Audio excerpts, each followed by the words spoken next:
Hello again and welcome everyone. Um, Tonight we're going to do a topic on the afterlife. Um, Now, I've been asking people kind of what topics they want to see here, here and on my TikTok. Um, that was one that someone requested was a little bit about afterlife and Helheim. And so I'm going to do kind of afterlife as a whole, but more specifically with the Norse perspective and lore.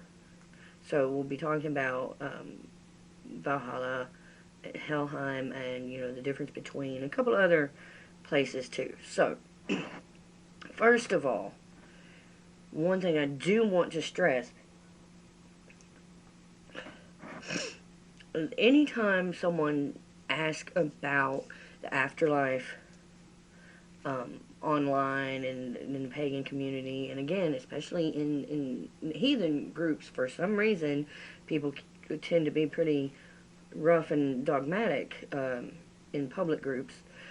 But whenever someone asks about afterlife, there's almost always at least one or two people who throw in this comment about, well, we're not Christian, that's a Christian concept. So I'm going to correct that right now. Afterlife is something that kind of belongs to everyone of every path. Uh, I'd stressed before in another video a long time ago. I'll say it again, and I'm going to keep saying it. Just because Christianity uses a word or has a practice does not necessarily mean that word or practice is a Christian word or practice. Like prayer and worship. Literally, all actual religions have that because that's what a religion is beliefs and practices towards one's deities. And worship is a thing. Prayer is a thing. These are not Christian terms. These are English words for a practice done by many religions. Afterlife is another one of those terms. Afterlife literally means what happens after life. And that's because that sounds a lot more polite than calling it after death. That's all it is. And honestly, I want to touch on this real quick, is that the most commonly used or most commonly referenced talk of afterlife, back when I was growing up, that was usually like Egyptian afterlife. Or really it was any version of what happens after death that was not the Christian heaven or hell. So later down the road, it became associated with, like mediumship and light work, and you're crossing over with John Edwards, or like, let's don't talk about how old we have to be to know that what I'm talking about. We'll skip that. But it got brought in as the afterlife because people were wanting to kind of talk about what happens on the other side, and or what happens after death. And afterlife became kind of adopted as a term that Christians and non-Christians alike could use. It's a English word that we can understand what it means regardless of what our faith is. So that's cleared up. This is not a Christian concept. Now, as for what the afterlife is, and again, we're going to discuss lore some in a bit. So, first of all, as I said, just about all religions have some form of afterlife. We know the Christianity has the heaven and hell theme. We know Hindu, Wiccan, a lot of modern paganism, especially, tend to have reincarnation. And even in those, there's some kind of rest involved before going forward. We had, the Greeks, they had the Elysian Fields where people would go, and then, Hades was simply the underworld, a place of the dead. It wasn't quite the whole heaven versus hell type thing, just like Valhalla and Helheim are not a Norse version of heaven and hell, which we'll get to. And some people even have, there are some religions that have almost like a scientific version of what happens, which really it's not scientific. Science has now found that it is rather accurate, which is to say that the spirit, soul, whatever, goes and rejoins the universe, which, energetically speaking, physics, etc., that does happen. But that's not what we're here about. The point is, everyone has their own little ideas. But what we're going to be talking about here is the Norse version. Excuse me. So usually when we talk about the afterlife and what happens when we die in the heathen community, whether you be whichever branch of heathen you are, in Norse paganism as a whole, it's almost always focused on Valhalla and Helheim. I'm going to keep saying Helheim because, a lot of people will call it Valhalla and Hell. No, Hell, 2 L's, Christian name tweaking, we know that. Helheim is like the Hall of Hell, the goddess. Okay, she was not named after the place, it was named after her. It's her hall that she is in charge of. So that's covered. I will be saying Helheim throughout discussion here. So please don't get confused. But, so what I want to focus on here is when we do discuss Valhalla and Helheim, there is a tendency for people to think that it is something like a not so cruel version of the Christians' heaven and hell. That is not the case. That is not a, blessed rest, peaceful place and punishment. There is a place of punishment. It's just not Helheim. And Valhalla is not a heaven and a rest.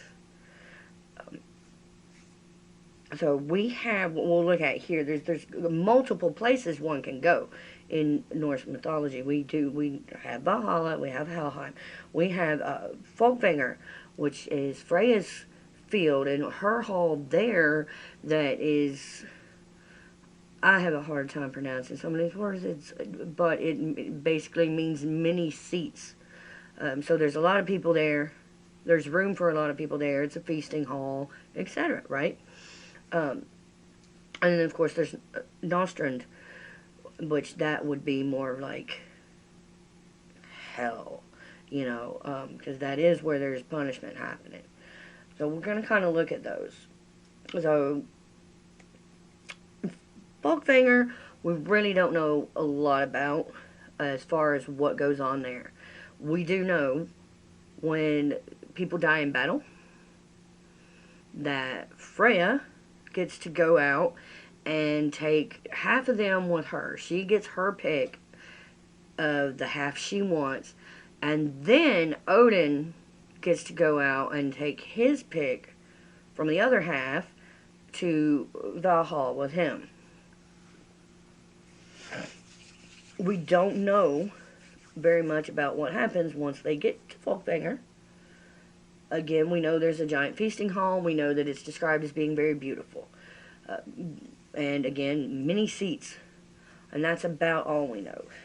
From different theories about it, other little bits and pieces and fragments, one could almost picture it as something similar to a heaven, or like the Elysian Fields, with Folkvanger being a field. But again, we don't really know. We just know that that is not mentioned other than that. And yeah, everyone's going to come out at Ragnarok and fight, and we know that. But that's about the extent of it. Valhalla, on the other hand, we know that these guys, or girls, whatever, these who have died in battle, that have been chosen to go to Valhalla, every day they get up and they train and they battle all day long, morning to night. In some versions, they literally fight to the death and kind of get brought back up when it's time to go home and eat. But it's like all day long, practicing, battling, etc. all day. It's just like severe, like continual boot camp, practicing fighting, battling all day long, every day until Ragnarok. And yes, at the end of the day, they all get to go back to the hall and feast and have just ongoing food and drink. So I think the feasting part is where people get confused with the whole so-called heaven idea. And that goes back to kind of what we mentioned in the UPG video, where people tend to believe that, any kind of battle, whether, battling, suffering, illness, terminal illness, or battling with abuse, battling with that these count as a battle that can go to Valhalla. Again, if that's what you believe, that is fine. But in discussing what is written in the lore, that's not the case, because in Helheim very specifically says, in the Prose Edda especially mentions it many times, but whereas Valhalla is half of those killed in battle, and it literally describes them getting them off the battlefield. Helheim, on the other hand, is sickness, old age, and accidents. And that's pretty much every kind of death you can have. Yeah, I mean, we've got murder, but that technically would be an accident too. If someone kills you, it was not your fault. They killed you, it still counts as accident in that way. There's nothing that says, like, where a murdered victim goes, but we do know with everything else they've said about Helheim that that's probably it. Because, again, that is technically an accident. And they do have feasting there, and they have feasting that you don't have to go out and fight all day to do. When we discussed Baldur a video or so back, when Odin went riding out to find out about the dreams he was having, and he gets to Helheim, they are actually setting up, getting ready for Baldur's arrival when he gets there. They've got, these gold banners and decorations being laid out. They've got a meal cooking from the feast on, a special soup in some versions. So he goes up and he's asking who are the banners and the feast for. And that's when she tells him it's Baldur. The thing is, the way he goes about it and sees everything happening and says, oh, well, who are these for? It's almost like he knew this is something getting set up for someone's arrival here. And the feasting is described as being there even before Baldur's story when it talks about how Hela was sent to be in charge of the dead. That was what she was told would be those who die of illness and old age and accidents. Again, and see, that specifically says the illness.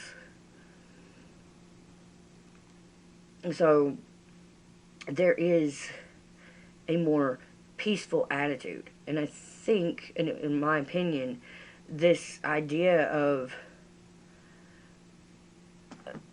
dying in battle and going to Valhalla as opposed to going to hell, and people call it hell, Helheim, or to Hell's Hall, that is a Christianized viewpoint. You know, you want to knock people for talking about afterlife, but then have something like that where you're totally looking at Helheim as something bad when it is not described as anything bad. And the descriptions there, yes, they talk about the like the threshold is stumbling block, and then there's like a sick bed that is something, you know the different furnishings of the hall are described with the names of danger and stumbling block and whatever. And if you look at it, they are all basically things that could get you there, you know, and these are entrances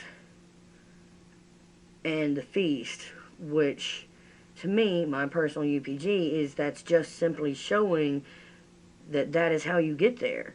A stumbling block would be an accident. You fell, you had an accident, you died. The sick bed, the illness, you died. And then you ended up in Hell's Hall.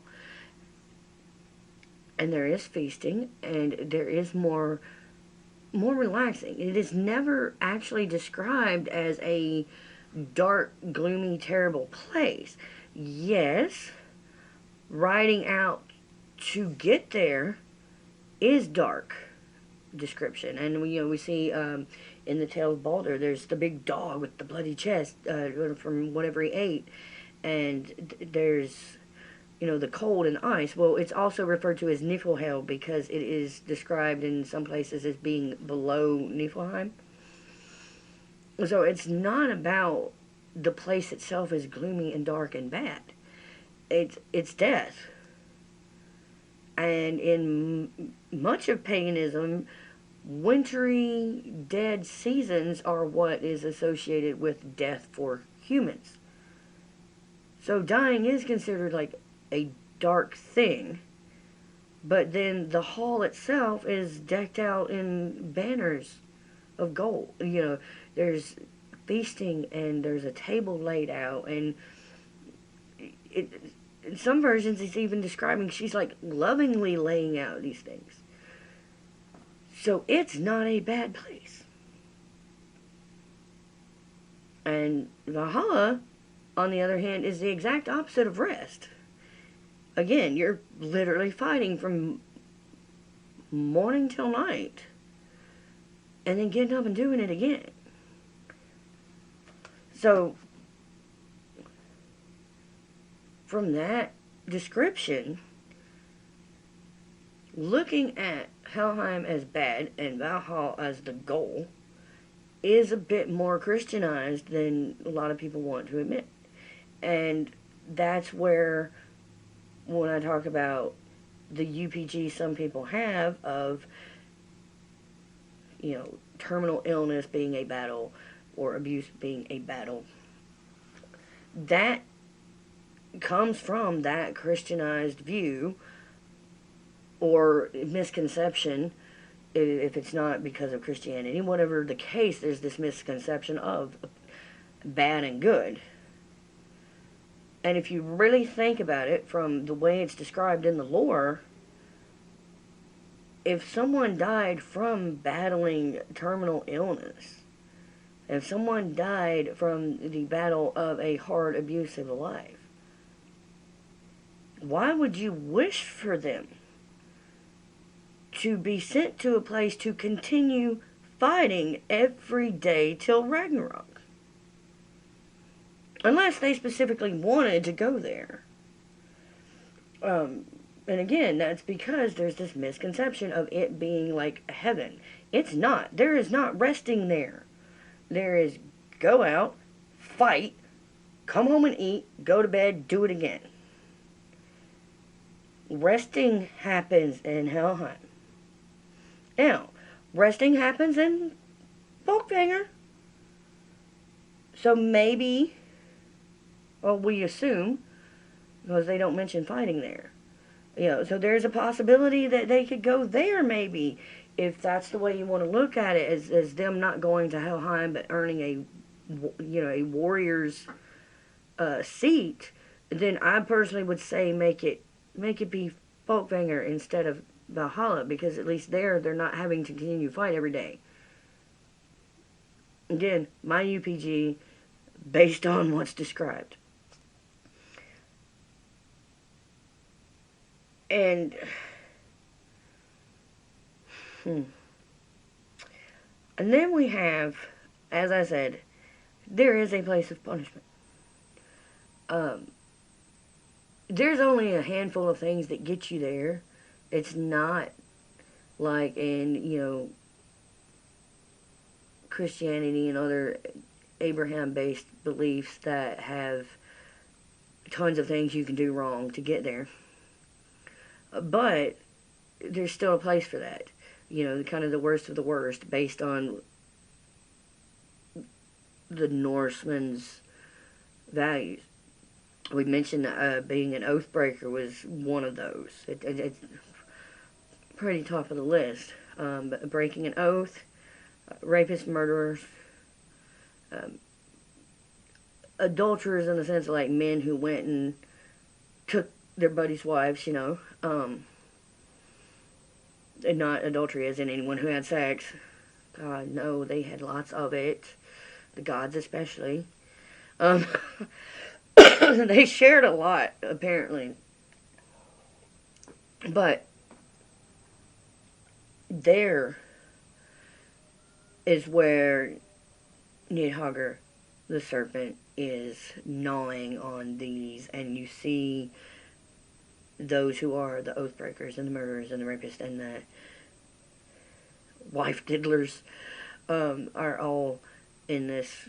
In some places it's kind of like a lake, and in some places it's just literally described as just being in his jaws, almost like in Dante's Inferno, where the dog is chewing on the most famous of traitors eternally. That's what Nidhogger does. He's just gnawing and chewing and sucking the blood right out of them, just on and on. It's almost like, if you've ever seen Hellraiser or read the book, and they talk about how even when they're not being tortured, it's still suffering because they're just sitting there knowing they can't get out and waiting for the next round of torture to start. So there's like no rest, no peace. It's ongoing.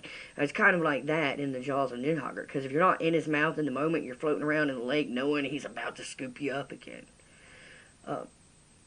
That's why we don't want to go there. But again, it's not like burning. And it's not like you slipped up and said a bad word, so you're going there. Or lying isn't really mentioned there. But it's good not to. But again, that's the punishment place. So it's not Helheim. Helheim is not hell. They may have stolen her name when they came up with their description of their bad place. But Helheim is rest. It is where those who die from illness go. It is the old age. It is the accidents. And there is feasting. And there is rest. Again, they're decorating the hall. It's, I don't... If you want to talk about places of punishment and like bad places to go, and then compared to like Christian belief, I don't imagine the Christian Satan decorating the hall before his victims show up. And yet, hell, it does decorate the hall and prepare meals, and that's where you rest. Well, again, there's one other place, I cannot remember the name, and I'm gonna have to look it up. But there was one mention in the prose that I want to touch on, just because if anyone finds it, I don't want to be like, I just forgot to mention it. Again, I can't remember the name, and I'm sorry, but there is a place described in the Prosetta that is above, like on the layout of the tree, it's up above Asgard. And it is where they're said to have light elves there, people of life, and it says where, like, the blessed among the dead go there. So it does have a heavenly vibe to it, as far as, like, if you're looking at Christian view, it's light and gold and pretty, and the blessed dead go there. Now, since it is mentioned like that one time in that way, it could very well be a Christian insert, or a mistranslation because the Christians translating it didn't understand. That's, which is also a possibility. Some things, it wasn't necessarily they were trying to just do it to insert their own stuff. It was they didn't quite understand it, so they put it in terms they do understand. That's how some of the Christianizing happened. But again, the main thing, there are more places to go than Valhalla and Helheim. And it is not good, bad.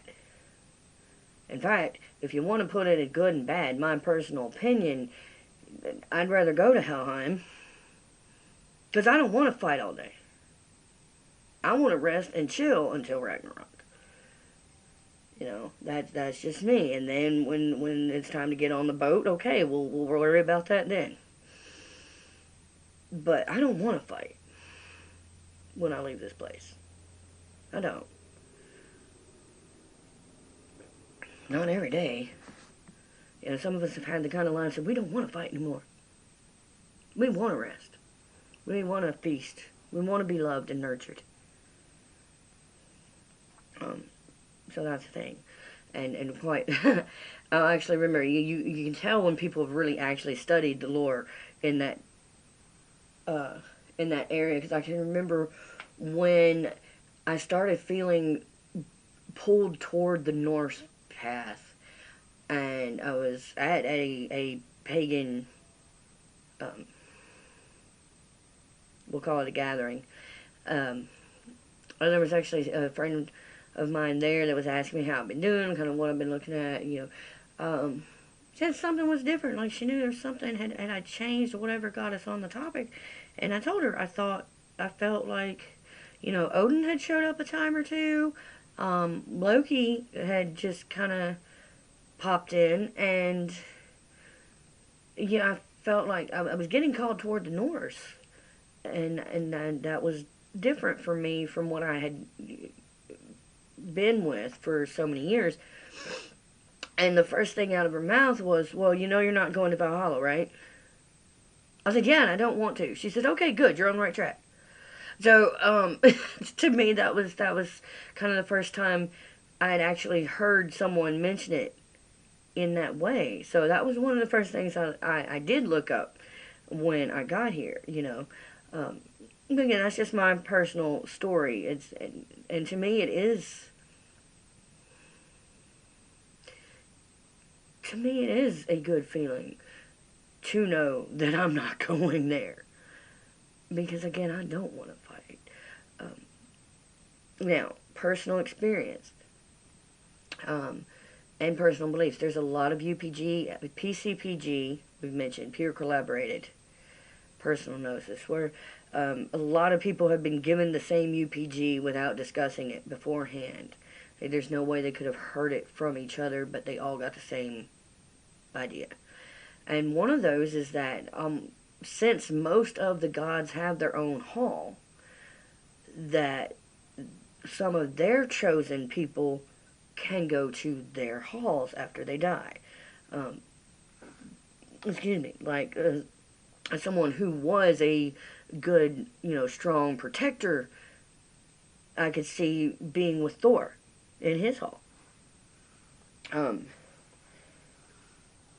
you know, Frigg or Freya, both, either one, especially Freya, there's this connection for a lot of people with animals and her, and tending these animals. And I can see someone who was an animal lover going and being there. I can see someone who loves nature going to the Hall of the Vanir. So that is another possibility. We have to remember not everything is black and white. And there is the possibility that it is all, yes, metaphors and stories that were written. We know it was written down by men. We do not teach that the lore was handed down by God in the way that, we're told Luke in the Christian Bible was, it was inspired by God. Or in some cases, it was God told him what to write. We don't believe in that in our path. There is truth to every myth and legend. I will always believe that. I believed that before I even knew what paganism was. That's a whole another story. But there is no hard, fast, black and white. We do know, and this is my personal opinion, since we do know that these stories were handed down vocally, they were oral tales before they started getting written down, before that got translated. So there are missing pieces. So there are things that, like the telephone game as a kid, when you whisper this to this person, and then they whisper what they thought they heard to this person, and then by the time it gets to the end of the line, the story has changed a bit. That's kind of the way I view the lore. We have a lot of the story. Well, we don't have a lot. There was a lot taken away. But from what we have, it's like we have a lot of what I'll call for this purpose accurate information. These stories that were told on and on, generation to generation. Then they got written down. And then they got translated. And then from that translation, they got translated again.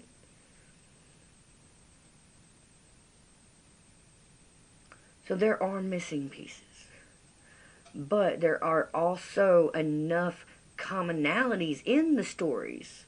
Like in the telephone game, you had to then look at what each person actually said to figure out the pieces, because we don't have contact with the first people who told the story.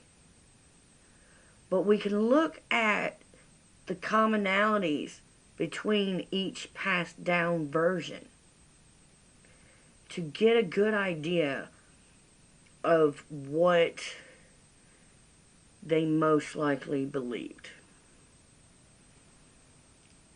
And that is why I do look at the lore a lot when it comes to some of these matters. Now, I'm not saying take it literally the way, you would with the actual book religions. I'm not saying you have to take it literally, but by the description, this is what it says. That is what I'm here to tell you, is not only my interpretation of it, my perspective on it, but what it actually says that makes me believe that. And again, please, I encourage you to go and read yourself. Read it. And I know this is a little off topic, but it's because we're kind of done with the afterlife description. But what I encourage everyone to do is go and read the Eddas. At least. At least the Eddas. And a lot of people will say they don't want to read it because he was a Christian or because he was a monk. He was not a monk, he was a politician. And he would already had the idea to start translating and had already been listening to the stories before he became a politician. That's just his personal history. But I encourage you to read it.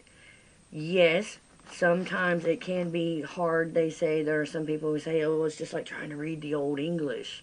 You know, the words are so hard. Okay, well, find you a more modern version. Again, the actual Eddas, not like novelizations. Find a good translation that is modern. If you want to look at, I know that he doesn't have prose yet, but Jackson Crawford has Poetic Edda that is very modern English. But for those who are afraid because they've heard of the hard words or whatever, the hard words are literally the Scandinavian Norse words that are hard to pronounce. As far as understanding what the story says, it's not really that difficult. It's not so much Old English, thee, thy, thou, etc. like people are afraid it is.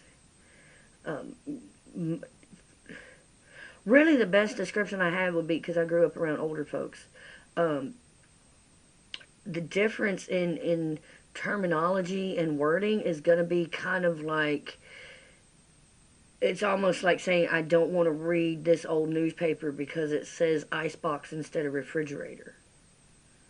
You know, it was just their term at the time. They're easily looked up if you can't guess by the context. You know, so please do. Don't just listen to me. Don't just listen to anyone.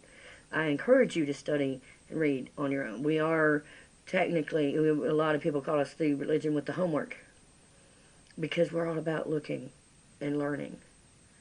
So please do that. In the meantime, I hope I haven't rambled too much and chased you away. But that's the difference. That is what the afterlife is, as a summary, based on the lore. And I'm not sure what topic I'm doing next. I'm asking you, please do comment what kind of things you want to hear about, because I'm here for you guys. So I want to know what you want to know. Alright? So, again, sorry I took off rambling. I hope you could understand what I was saying. But please do. Just know that there is no hard and fast black and white. That's the main thing. Is in the afterlife, there are multiple options. And there's only one real punishment, and there's not a lot of things that send you there. And that's the main thing. So, y'all have a good night, and I will hopefully see you soon. And again, do comment what you want to hear about here. Alright? Have a good night. Bye-bye.